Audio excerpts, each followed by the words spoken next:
¿Qué tal, amigos? Sean bienvenidos a un nuevo Checas. En esta ocasión, pues nos encontramos con otro invitado, siempre desde Altea Business Park, en donde están las oficinas de KIG, en donde en colaboración con Che, pues se realiza este podcast semanal. En esta ocasión, pues tengo el placerazo de entrevistar, platicar, hablar, charlar, tertuliar, como usted quiera denominarle, con mi buen amigo Carlos Mendoza, periodista catracho, orgullosamente catracho, que radica en México y trabaja para Amnistía Internacional, pero entre otras cosas está al frente de varios proyectos y es una persona bastante dinámica. ¿Qué tal, Carlos? Gracias por estar en este Checas en Español, sexta semana, y bueno, solo invitados de primer nivel. ¿Cómo estás, Carlos? Muy bien, Freddy, muchas gracias. Muy contento de estar este día con vos, conversando para este podcast y de pues conectarme con la audiencia en Honduras, a quien les mando un fuerte abrazo desde tierras mexicanas. Carlos, bueno, eh, en Honduras tuviste una trayectoria amplia como presentador de noticias, como reportero, conoces varias facetas del periodismo, sos una persona muy acuciosa. Eh, ¿Cuánto te ha ayudado ese aprendizaje para en México estar pues, poniendo en alto la bandera de Honduras? Freddy, es una buena pregunta porque definitivamente en Honduras tuve la oportunidad de aprender de muchas de las herramientas que se necesitan para ser un buen comunicador. Me gradué de Ciencias de la Comunicación y la Publicidad y me enfoqué desde el principio en periodismo para televisión, pero la carrera nos dio, compartimos con vos salones Sí. de clase, la carrera nos dio muchas herramientas para convertirnos en muy buenos comunicadores, capaces de desarrollarnos en cualquier ámbito de la comunicación, no solo en Honduras, sino que a nivel internacional. Y bueno, durante estuve estudiando en la Universidad de San Pedro Sula, trabajé por casi 9 años en Campus Televisión como presentador del noticiero Campus Televisión, era el periodista senior en aquel momento y también era reportero y tuve durante algunos años un programa de televisión de entrevistas, pues como este, pero de entrevistas con personajes del quehacer político, socioeconómico, cultural de Honduras y de la región, porque tuvimos la oportunidad de que en el momento de entrevistar a presidentes de Guatemala y movernos a hacer una cobertura bastante regional. Luego de esto, recibo una beca del Departamento de Estado de Estados Unidos y el Centro Internacional para Periodistas para hacer una pasantía durante 5 semanas en un programa de intercambio profesional con AJ Plus en español o AJ Plus español, que es el medio digital de Al Jazeera para redes sociales, ¿no?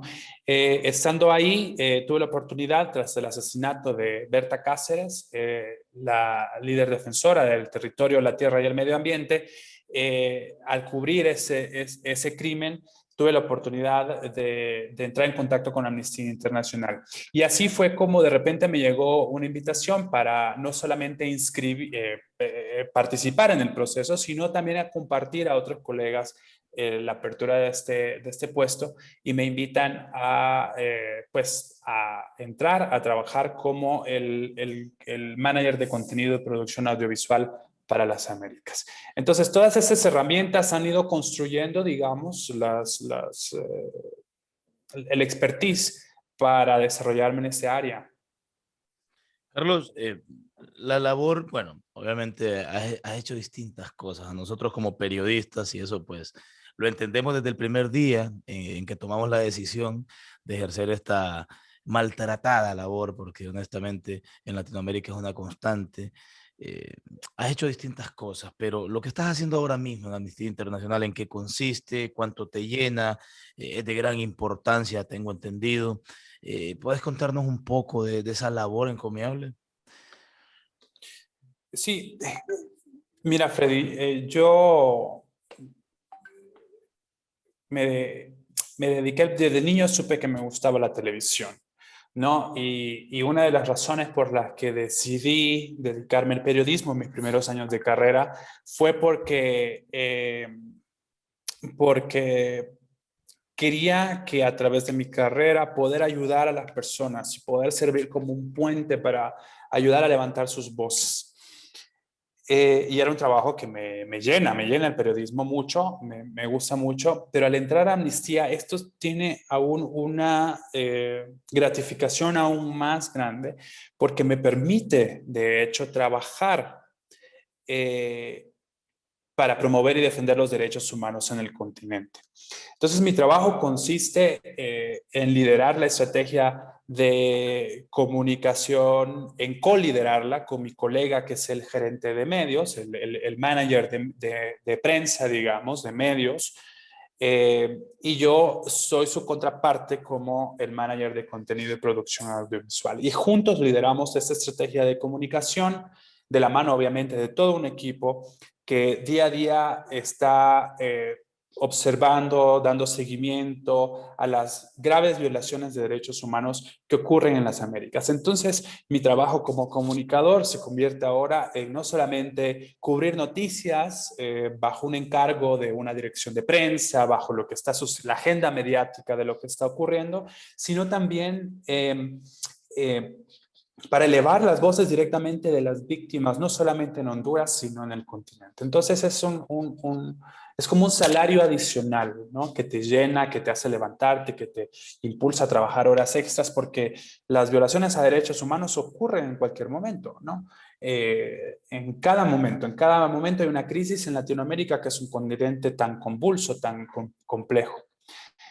Y bueno, eso es lo que hago, Freddy.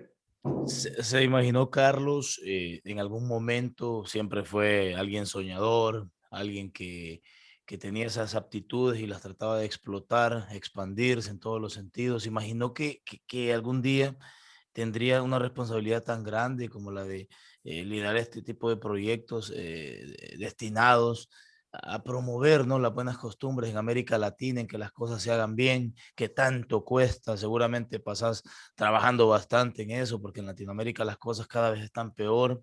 ¿Se imaginó Carlos Mendoza en algún momento todo esto?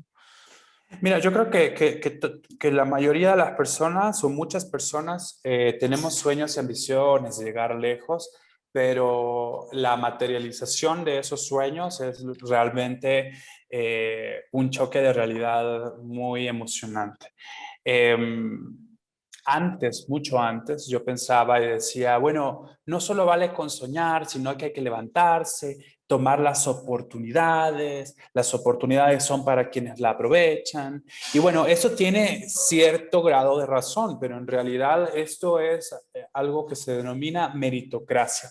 Y en contextos como el de Honduras, eh, donde si sos una persona afrodescendiente, garífuna, aunque tu posibilidad de acceder a mejores, digamos, oportunidades de educación o de trabajos, ¿no? Si sos una mujer, por ejemplo, ganas menos que tus contrapartes hombres por desempeñar el mismo trabajo. Entonces, todas estas cosas se combinan en un escenario en donde estamos en un país donde se violan derechos humanos, donde hay pobreza. Entonces, cuando logras romper, digamos, eso, definitivamente hay una gran gratificación personal, pero te queda ese también sin sabor de la falta de oportunidades que tiene Honduras y de la necesidad de mejorar la situación, urge una situación, ¿no? Sobre todo un hombre gay, por ejemplo, como recientemente, bueno, no tan recientemente, hace 5 años salí públicamente del closet. No, el decir, bueno, voy a poder ser abiertamente gay, voy a poder hablar de mi sexualidad y no perder mi trabajo, qué implicaciones tiene esto. Entonces son cosas que se juegan mucho para cuando ocurre la transición a una organización como Amnistía Internacional, donde además lucha por los derechos de las personas, pues te cambia la vida definitivamente. Sí, de hecho, más adelante vamos a hablar de eso que acaba de mencionar Carlos, de ese gran paso que decidió dar hace algún tiempo. Si no me equivoco, fue Medellín, Colombia, ¿verdad? No sé si estoy equivocado. Así es. Ya vamos a platicar de eso, de la otra faceta de Carlos también en los medios de comunicación. Vamos a hablar de muchas cosas en este Checas. Pero Carlos, en cuanto a Honduras y al tema de los derechos humanos, ¿cómo se maneja? Ya vamos a entrar en el tema latinoamericano e incluso en algo que acaba de pasar en Haití. Carlos, en Honduras han tenido bastante trabajo en los últimos años, ¿no? Hemos tenido mucho trabajo, visitas de alto nivel en aquel momento nuestro secretario general y muchísimas visitas de nuestra directora para las Américas, Erika Guevara Rosas, y misiones de crisis en las que nos ha tocado investigar violaciones a derechos humanos relacionadas a coartar la libertad de expresión, el derecho a la reunión pacífica y a la protesta.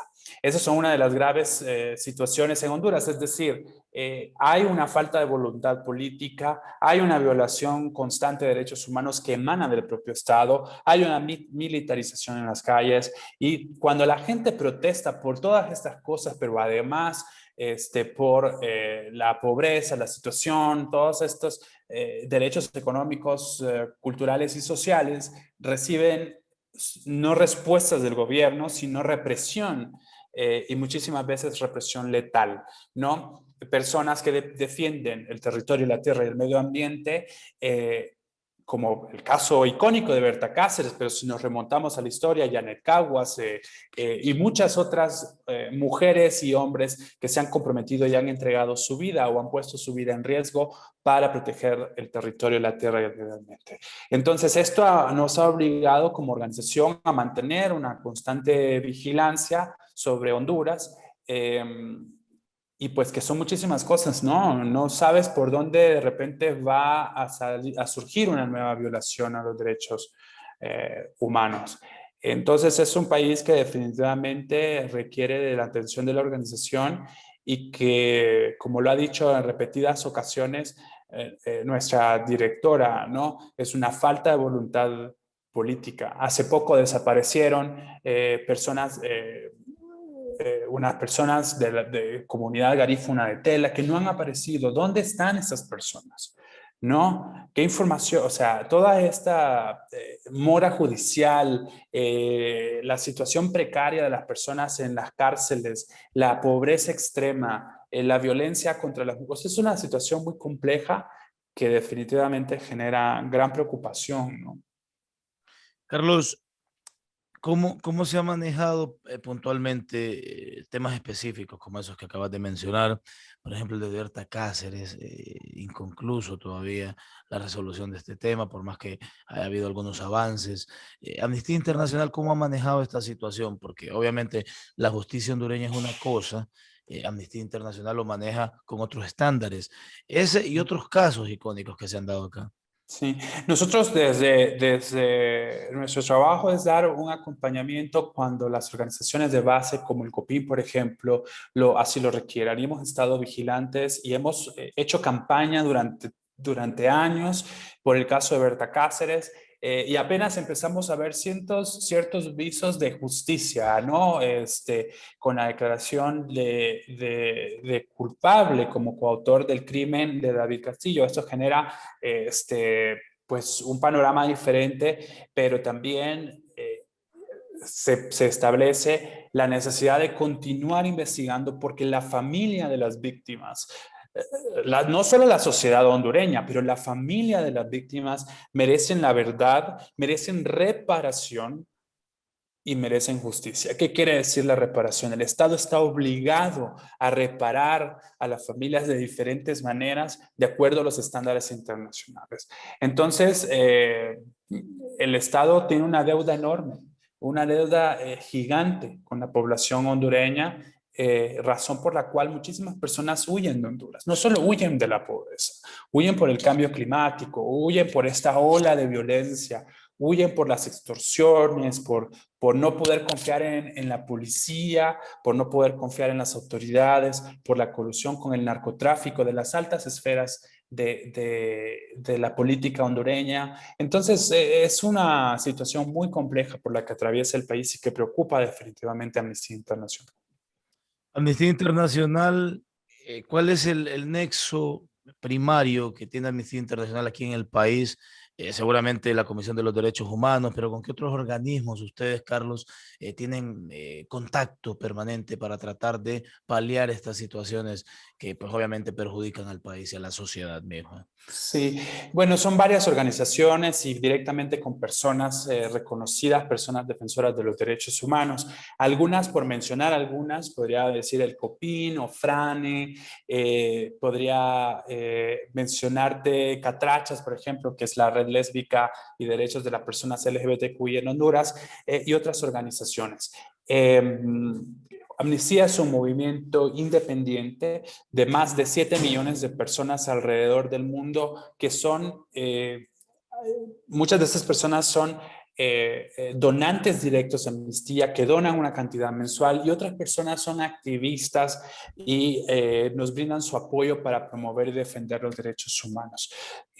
No recibimos fondos de ningún estado y fuimos fundadas desde el 61, es decir, tenemos más de 60 años, o 60 años, estamos, mejor dicho, celebrando 60 años de estar luchando, promoviendo, defendiendo los derechos humanos, la igualdad y la justicia alrededor del mundo. Entonces, esto le permite a Amnistía tener una postura bastante neutral y para poder estar más cerca del terreno, nosotros trabajamos muy de cerca con organizaciones quienes son consultadas y quienes nos dicen de qué manera les podemos apoyar. Carlos, aquí estoy, estaba revisando algunos aspectos de tu hoja de vida. Aparece pues que en la actualidad estás al frente de proyectos como Underdog MX, y sos cofundador de New Gay Times, que es una red social que está creciendo. ¿Nos puedes contar un poco de eso, que son proyectos que llevas de la mano con Amnistía Internacional, que obviamente es tu principal ocupación y lo que te demanda mayor tiempo?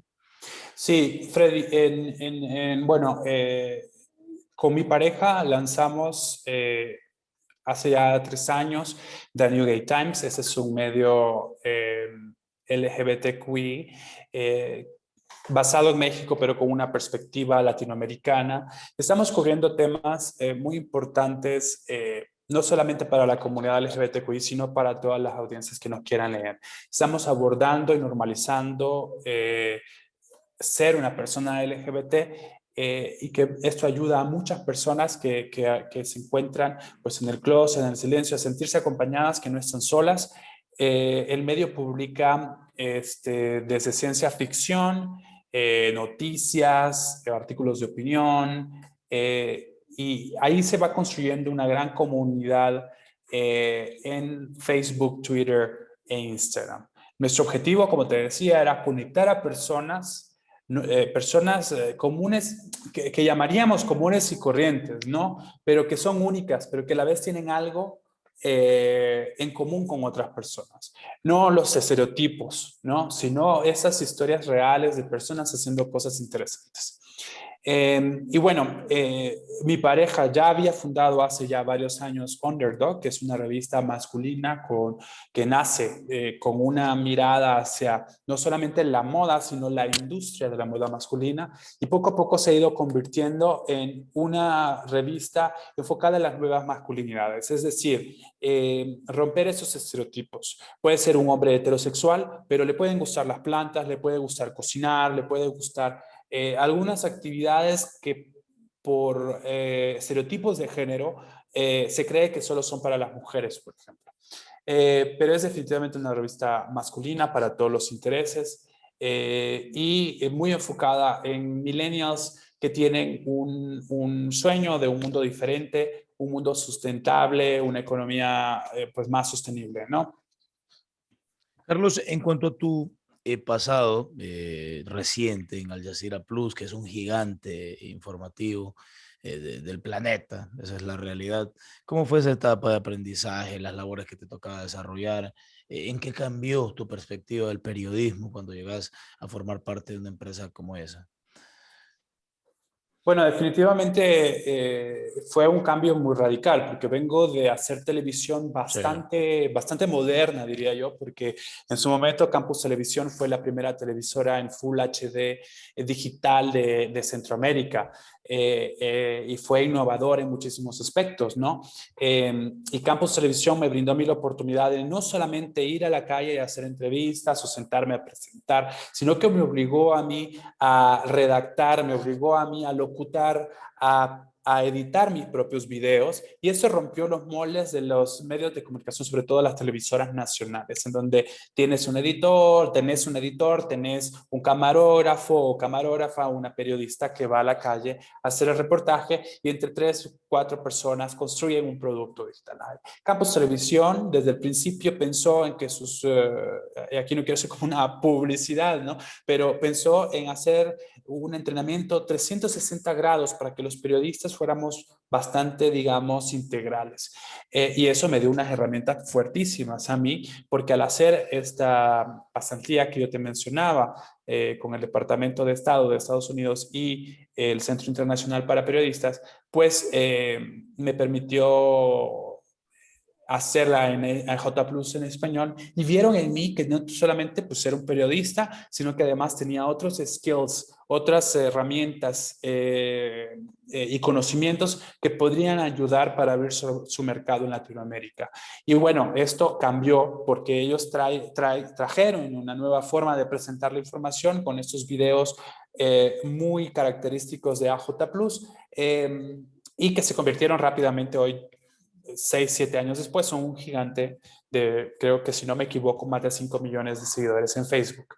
Y entonces ahí aprendí a editar los videos no de la forma tradicional para televisión, sino una forma más adecuada a redes sociales, a confirmar la información más rápidamente, a acceder a otro tipo de conocimientos que definitivamente me dan a mí el conocimiento, la experiencia y tal para hacer el trabajo que hago con Amnistía Internacional, que también es producción de videos, materiales audiovisuales, el manejo de las redes sociales, la producción de videos, de transmisiones en vivo, etcétera.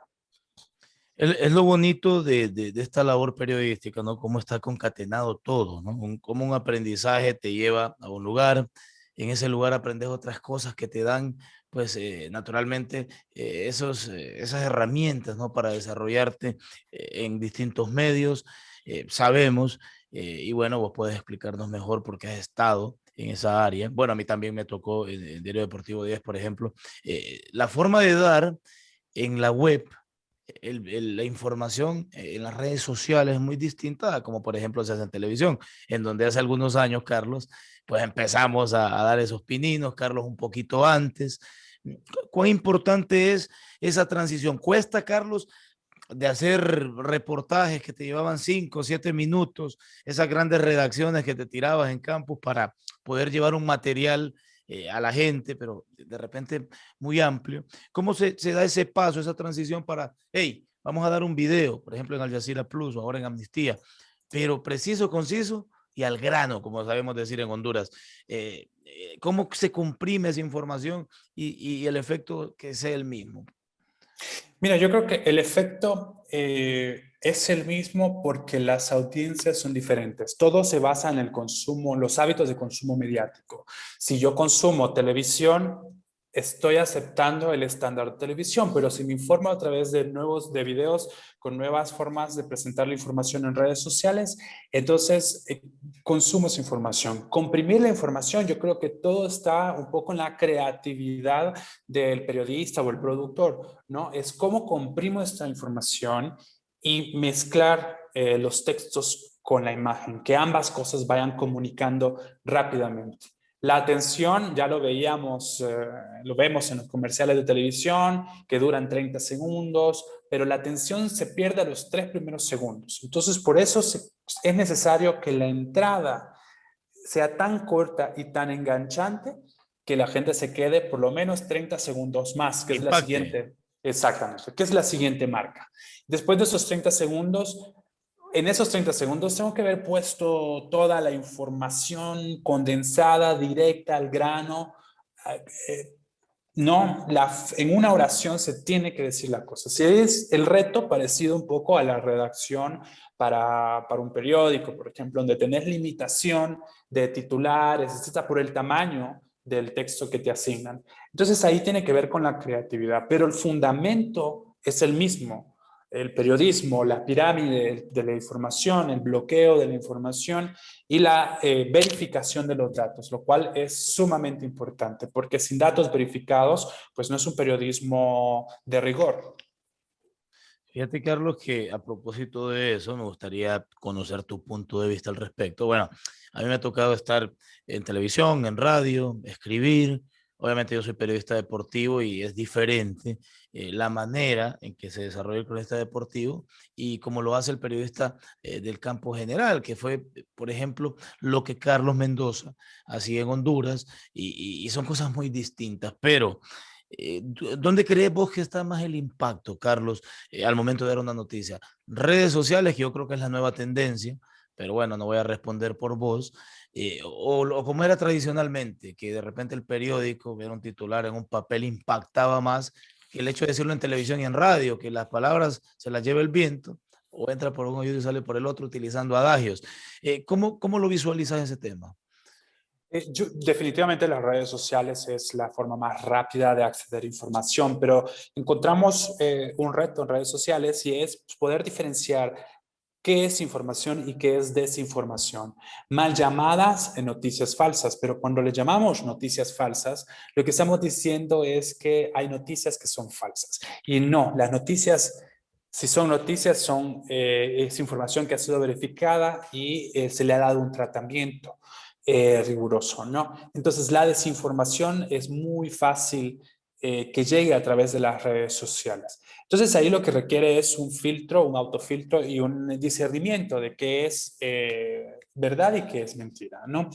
Ese es el reto en el que te encontrás cuando tanto transmitís o recibís la información a través de redes sociales.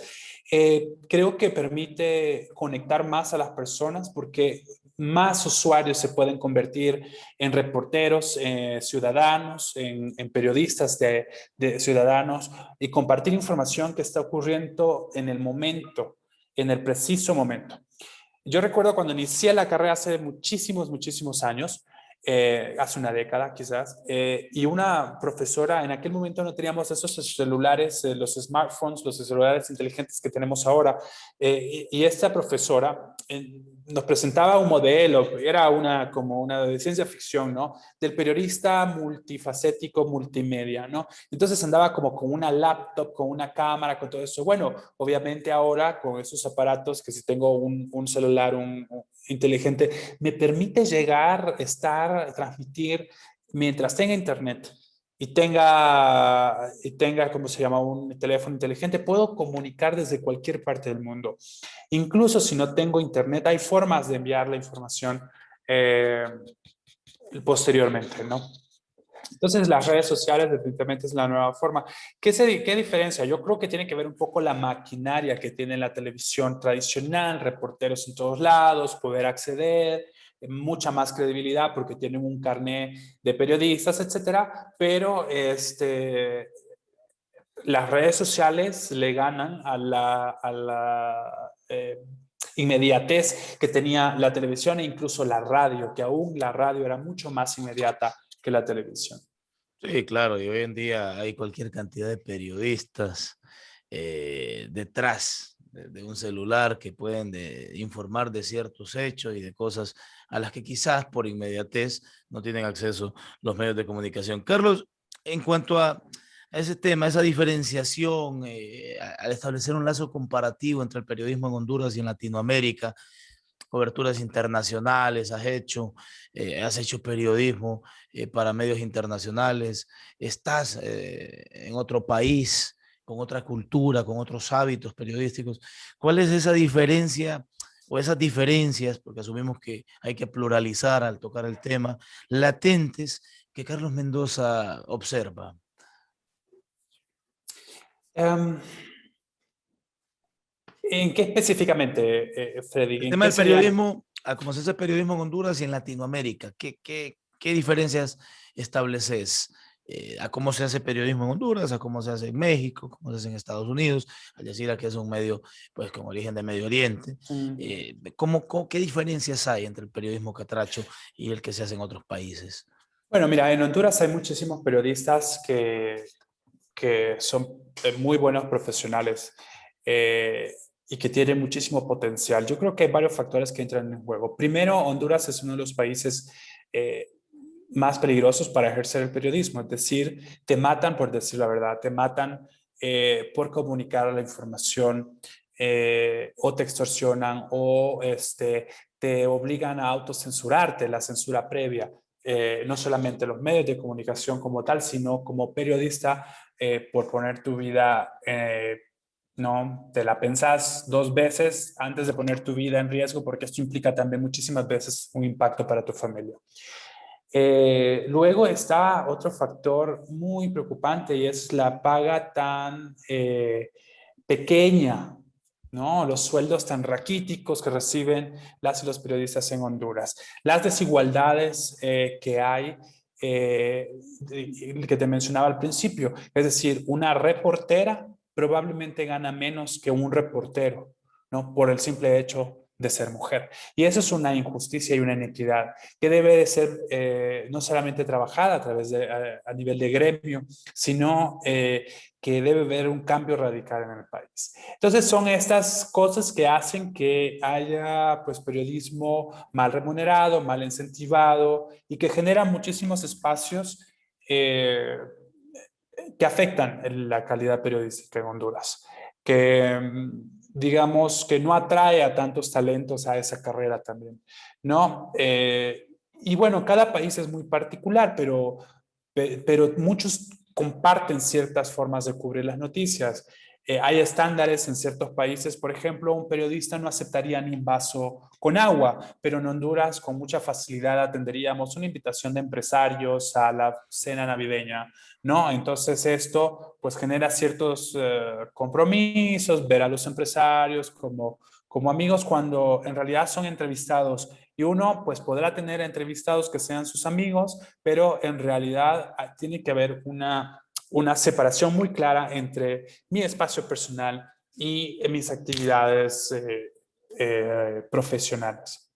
Sí, aspectos éticos que como periodistas Exactamente. no podemos dejar de lado. Retomando, Carlos, el tema de los derechos humanos y de la comunidad LGBTQ, ¿cuán complicado es, Carlos? ¿Cuánto tiempo le quita a Carlos Mendoza, por decirlo de una manera folclórica, velar por todo eso, velar por los intereses de las personas más desprotegidas, de las minorías? ¿Cuánto te demanda? Uf, mira, yo creo que demanda el tiempo que yo puedo dar. Es decir, como decía al principio, las violaciones ocurren a cada momento, ¿no? Lo veíamos que hay madrugones, ¿no? Hay Sí. situaciones que ocurren en la madrugada, ¿no? Muy de Eh, periodista eso, por cierto. Muy de periodista. Entonces no se pierde esa esencia de periodista, labor, compromiso con la información, etcétera. Eh, yo no creo que pueda ponerlo en tiempo. Yo creo que, como te decía, demanda el tiempo que puedo dar, ¿no? El tiempo que puedo como persona, como mi compromiso, con mi cargo, con etcétera, que yo puedo dar. Porque no se trata solo de mí, es decir, se trata, obviamente, como para poder ayudar, tengo que cuidarme a mí, ¿no? Que es muy importante cuidar mi aspecto psicológico, balancear mi vida personal, pero pues se trata de las víctimas, de las personas cuyos derechos están siendo violados. Entonces ahí tiene que ver como un compromiso. Hay personas a quien admiro muchísimo, ¿no? Mi jefa, por ejemplo, es una mujer extraordinaria que dedica muchísimas horas a ese trabajo, por algo es la jefa, ¿no? Entonces, para mí son más bien modelos a seguir. Ojalá yo pudiera encontrar tal nivel de vocación de entregarme de esa forma, ¿no? Eh, es un trabajo muy emocionante. Como lo decías, es muy, soy comunicador, estoy en el departamento de comunicaciones de la oficina. Quiere decir que es algo para lo que estudié, para lo cual me he preparado. Es muy emocionante.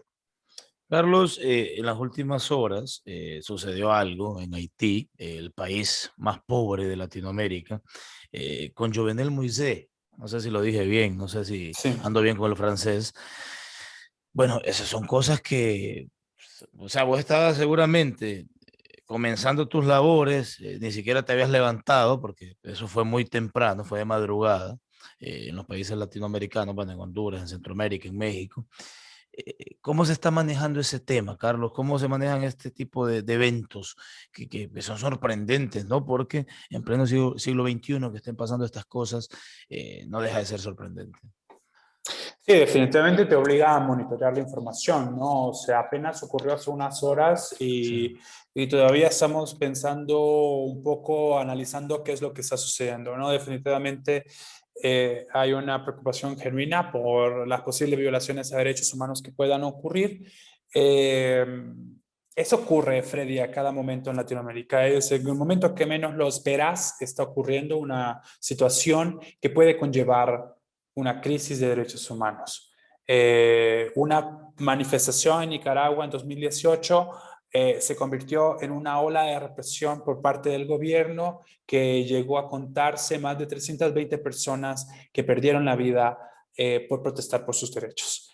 En Chile vimos casos horribles de personas con lesiones oculares que quedaron incapacitadas de la vista para siempre, lesiones irreparables por parte de Carabineros de Chile contra personas que protestaban pacíficamente por sus derechos. Lo mismo acabamos de ver en Colombia, una situación que continúa ¿no? En los titulares internacionales. Y eso es una cuestión, no quiero decir de casi todos los días, pero es constante, ¿no? Constante, constante, constante.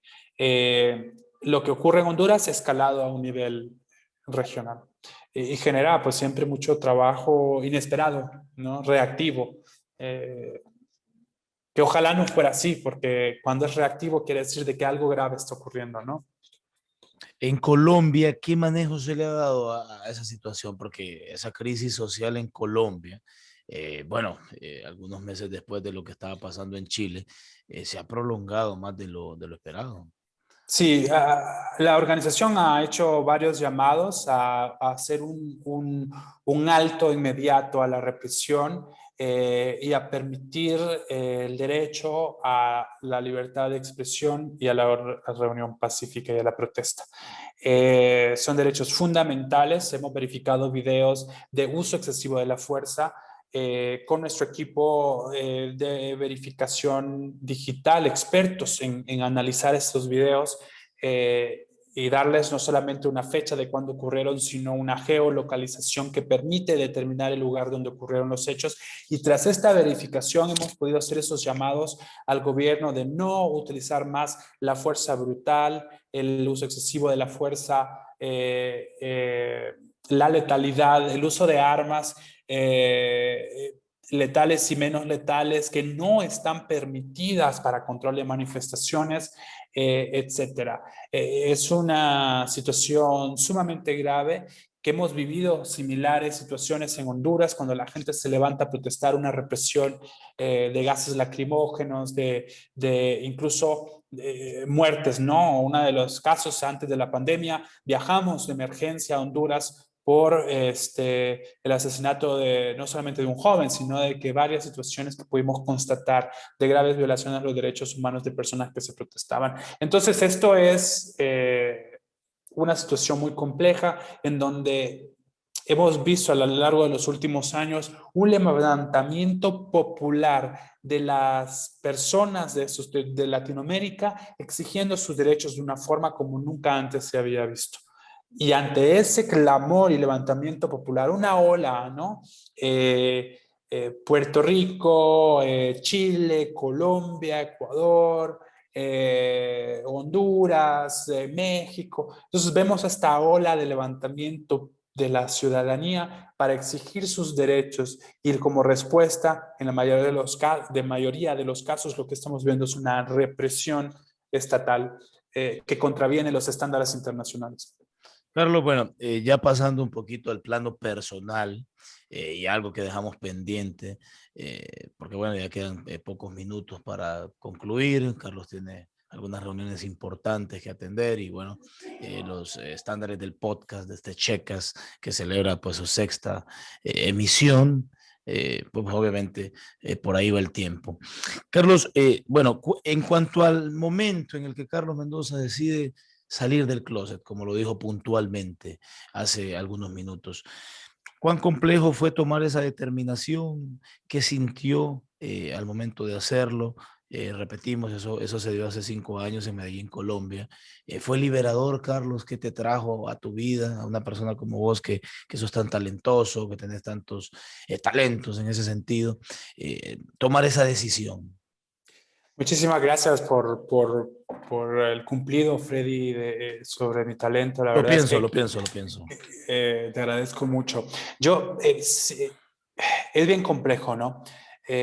Por una parte tenía que ver con ese compromiso con la verdad, ¿no? Que yo tenía Sí. tengo como periodista y de decir la verdad, ¿no? Pero por otra parte se van dos cosas. Uno, el miedo constante a que, por ejemplo, al día siguiente en redes sociales hubiera un chisme o una farándula, una nota de farándula de Carlos Mendoza es gay, perder mi trabajo, perder un montón de cosas, ¿no? Entonces es un temor constante del qué dirán, de qué dirán las demás personas. Pero por otra parte yo sentía también un compromiso con todas aquellas personas que un reconocimiento del privilegio que significa ser, y no lo digo desde la arrogancia, sino desde un proceso de análisis que toma mucho tiempo, ¿no? De ser pues un hombre blanco, sí, pobre, de recursos limitados, sí, pero esto no deja no, ser un hombre blanco permite darte oportunidades que no tiene, por ejemplo, una mujer afrodescendiente, ¿no? O sea, son unos niveles de racismo y clasismo que existe en nuestro país que permite que uno tenga más oportunidades. Entonces, ¿qué hago yo con este privilegio? ¿Me quedo aquí gozando de la popularidad que te puede generar la televisión o lo utilizo como algo que pueda impactar la vida de las demás personas? Decidí que decirlo, contarlo, y aunque se dio un contexto en el que ya no estoy en el canal de televisión, sino que estoy con Al Jazeera y me invitan a una conferencia sobre el tema en Colombia, aprovecho esta oportunidad en Medellín para salir del closet públicamente. Porque creo que las personas que están en el closet, cuya decisión de salir del closet es personal, es decir, a nadie le importa, en realidad, no debería de importarle y nadie debería de tener que salir del closet, pienso yo, pero se vuelve necesario para decir, hey, está bien, las cosas mejoran y mejoran para bien, Freddy, porque yo hoy me puedo levantar tranquilamente sin que me importe un comino lo que la gente tenga que decir, pero además sabiendo que mi historia inspiró a otras personas. Tuve el honor de recibir mensajes no solo de felicitación, sino de agradecimiento, de decirme, no sabes qué importante es saber esto de vos para mí. ¿Qué es lo que significa para mí poder sentir que yo no estoy solo? Y hasta el día de hoy tengo el privilegio de que algunas personas, sobre todo de Honduras, me escriben y me dicen, me piden un consejo, me preguntan cómo lidiar con esta situación. Eh, Porque no es fácil, ¿no? No es fácil, son muchas capas ahí, pero definitivamente al final valió la pena. Eh, no, quien quiere ser mi amigo va a ser mi amigo, mi amiga. Quien no, pues no se le puede obligar a nadie. Quien me acepte, entre comillas, pues qué bueno. Y quien no me acepte, pues no te puedo obligar en realidad a que me aceptes. Eso es muy bueno.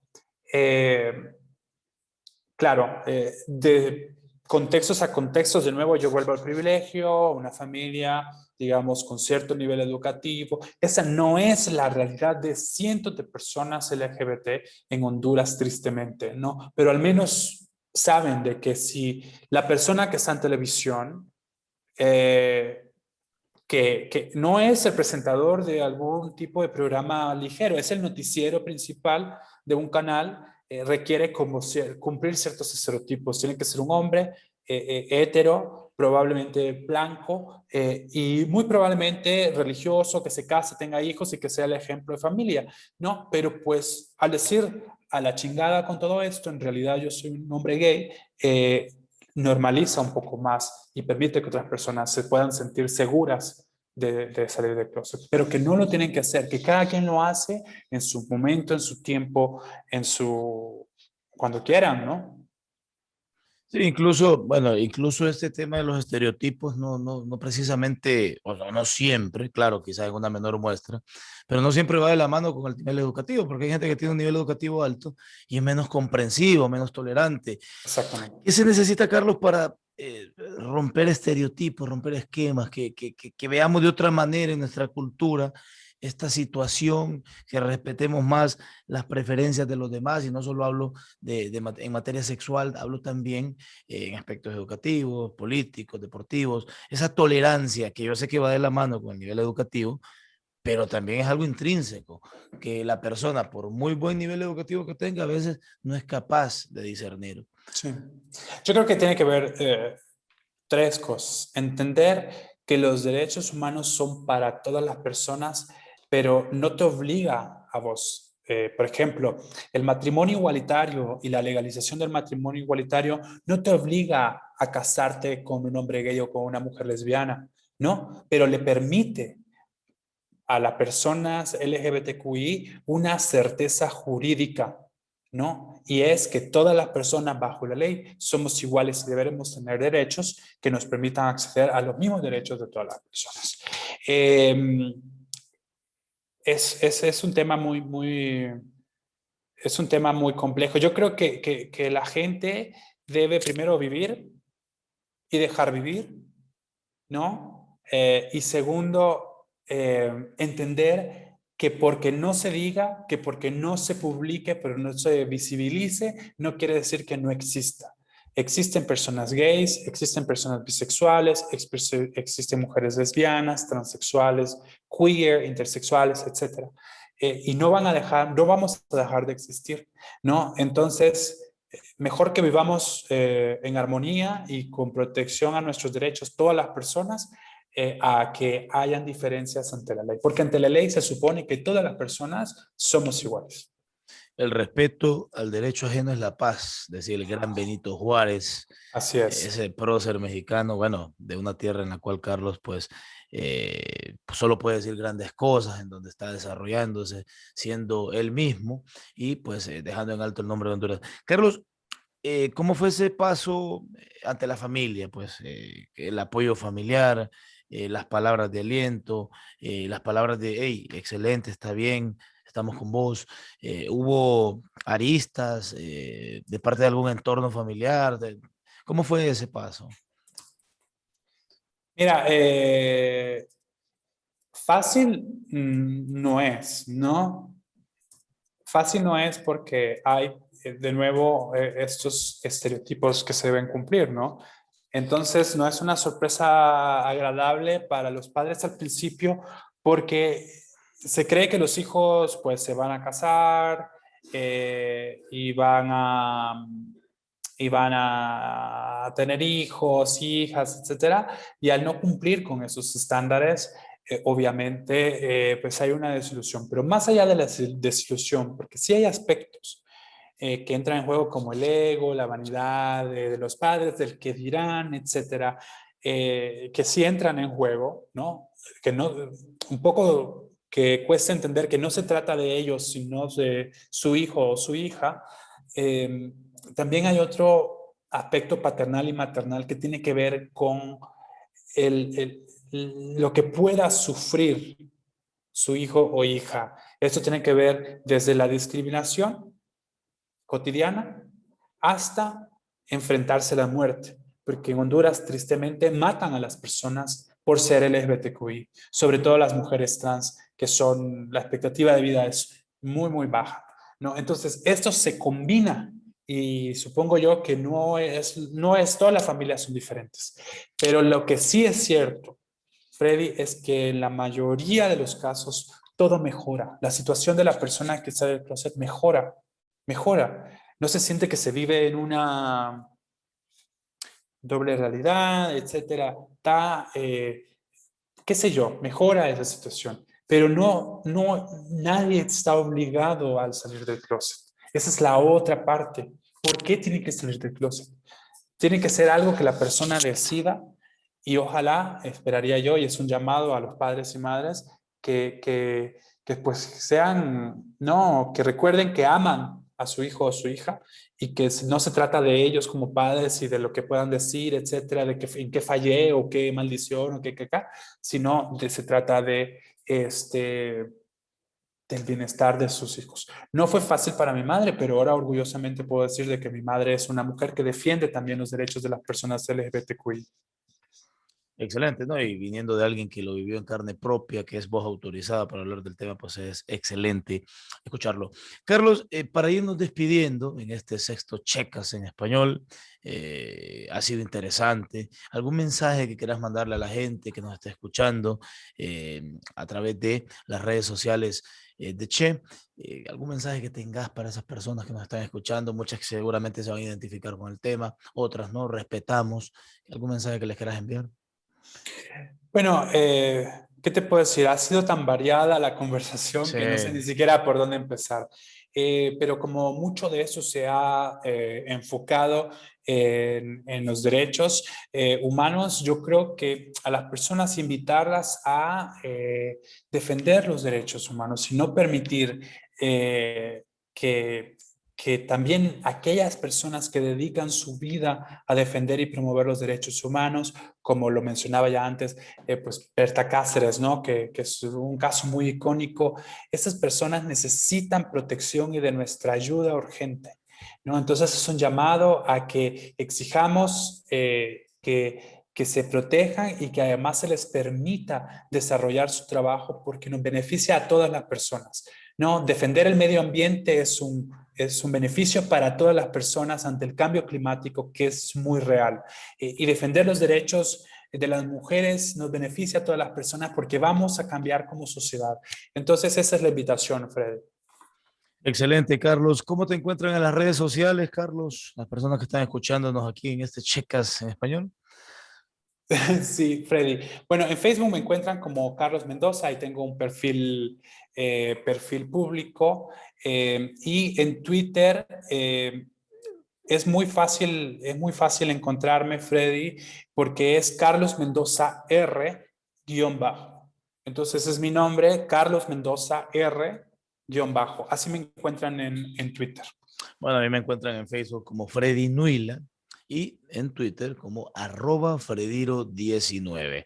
No olviden suscribirse a Che Clinics en Instagram y en Facebook, Che Center Health Empowerment. Así aparece la página. Es facilísimo encontrarnos para que puedan pues, ver otros contenidos de interés muy variados y también disfrutar de estos checas, de estos podcasts que hacemos para Che. Y bueno, Carlos, agradecerte que nos hayas acompañado, agradecerle a las personas por su preferencia. Este viernes 9 de julio, pues estamos saliendo para todos ustedes con un nuevo Checas y los esperamos la próxima semana con muchísimas más sorpresas. Que estén bien.